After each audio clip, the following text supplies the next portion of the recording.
every single inch of your life.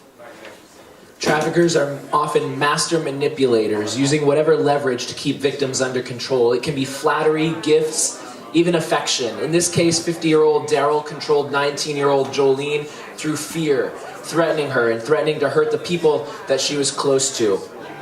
From the very beginning, the idea has been to answer the question, what can I do?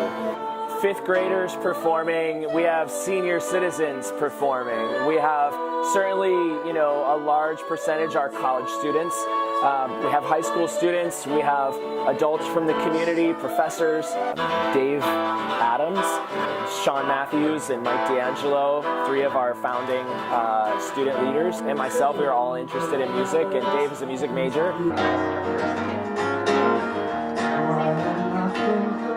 As a freshman, right as the cafe started, I think one of the cafe kickoff events for the whole cafe being a thing was one of the Performing Freedoms on a Wednesday night.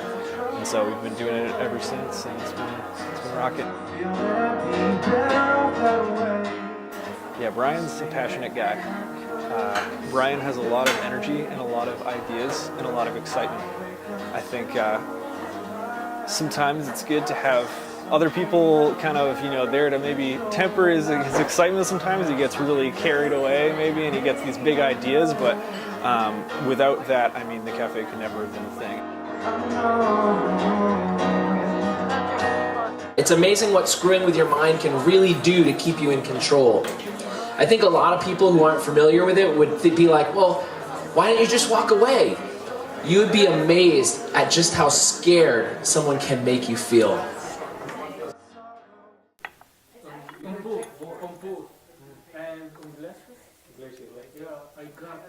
Use two hands and drink in 3 sips. The first is to taste, the second is to enjoy, and the third is to health. I grew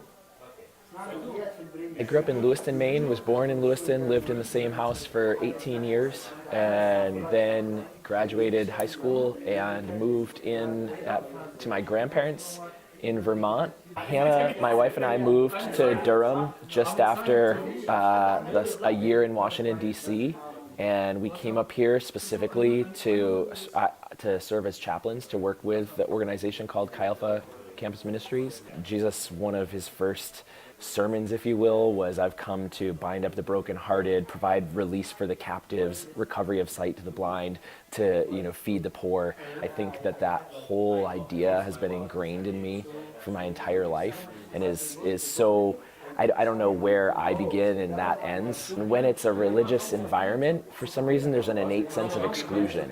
It doesn't really matter what the religious environment is, no matter how you bill it. And I think that's negative for everyone. I don't think religious environments should be that way, especially not a Christian environment. We could be a lot busier. We really could be a lot busier. There are certainly, a large percentage of people who are passionate about being an activist, and I think we attract that kind of person.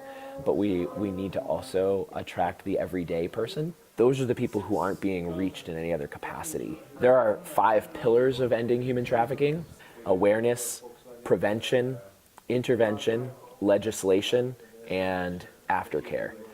I currently am professionally, connected with Jasmine Marino, who's a local survivor and advocate. Her story is part of the New England Gift Box. The Gift Box is a large-scale awareness-raising resource. It's a walk-in piece of public art that kind of demonstrates how traffickers pry on vulnerabilities, and then it tells the stories of individuals who've been trafficked locally.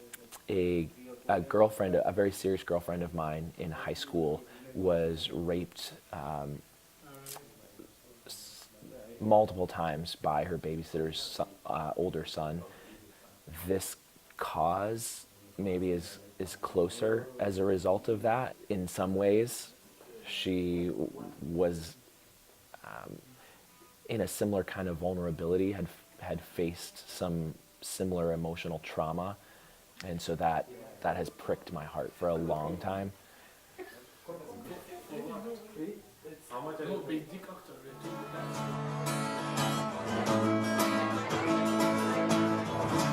One of the things that I've been really especially excited about as Perform for Freedom has developed has always been about the cause. It's always been about the mission. People know that we're going to have a window on the cause. We're going to talk about not just statistics, but stories. We're going to talk about ways that organizations are fighting trafficking. We're going to learn a little bit at a time how to become an advocate for ending human trafficking. We really are accomplishing something by being here. And we're being moved, and our heart is being opened towards changing the world for the better.